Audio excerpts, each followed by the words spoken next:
Happy Sabbath. We welcome you back to our studies today. We thank you for joining us, and we welcome you to Revelation 14:1. Today, my topic will be on fasting, as in fasting when you go for a long time without eating, in a spiritual way. And a couple questions that I came across the internet is what we will be talking about, and some verses from the Bible. And the first question is, what is fasting and how is it used as a spiritual discipline?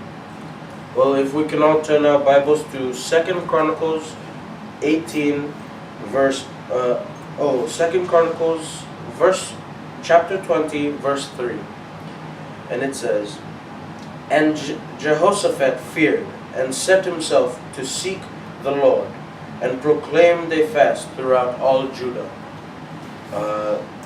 There it says,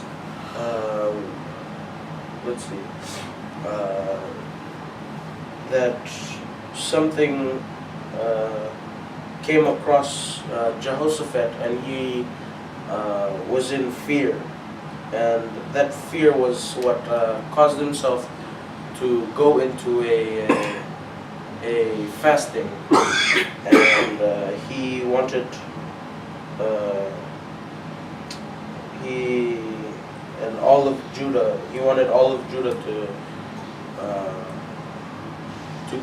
go along with what he was doing with this fasting and join him. And another one is, fasting is a way of demonstrating our intense need for God's help. If we turn to Ezra chapter 8 verse 21, it says, "Then I proclaimed a fast there at the river of Ahava, that we might afflict ourselves before our God to seek of Him a right way for us and for our little ones and for all our substance." This is Ezra speaking. He's saying that he is starting a fast, and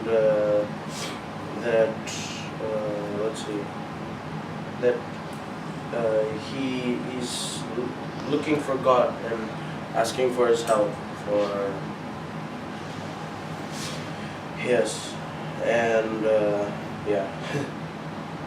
bringing us to our next guy, that when we fast, we shouldn't do the fasting to impress other people, that it should purely be out of heart, and that there's something in your life that you want to change or do differently, and you shouldn't use it to try to impress people by fasting.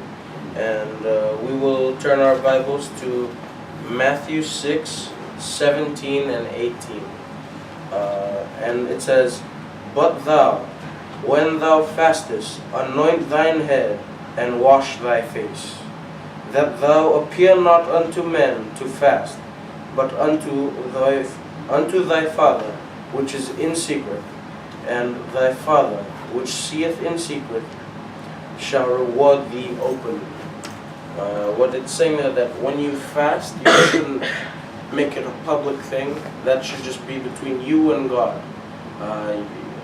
Your fasting should just be between you and God, and that it should not be an open thing, and that it should be a thing that you do in secret, because God will see that you are improving in some part of your life that is not really doing so well, and God will reward you. Bringing us to our last topic, it is fasting can involve a simple diet. We will turn our Bibles to Daniel chapter 10, verse 2 and 3. Okay, 1. In those days, I, Daniel, was mourning 3 full weeks. I ate no pleasant bread, neither came flesh nor wine in my mouth, neither did I anoint myself at all, till 3 whole weeks were fulfilled. It's saying there that Daniel, that he set a goal for himself for 3 weeks that he would not eat anything that was pleasurable to the mouth, like such as pleasant bread, meat, or wine. None of that did he eat until after his 3 weeks, because he was fasting for himself and for God. And yes, I would just like to thank you all for joining us this week. We hope that we can all try our own fast and see where God takes us. So we would like to ask you to join us next week, and thank you.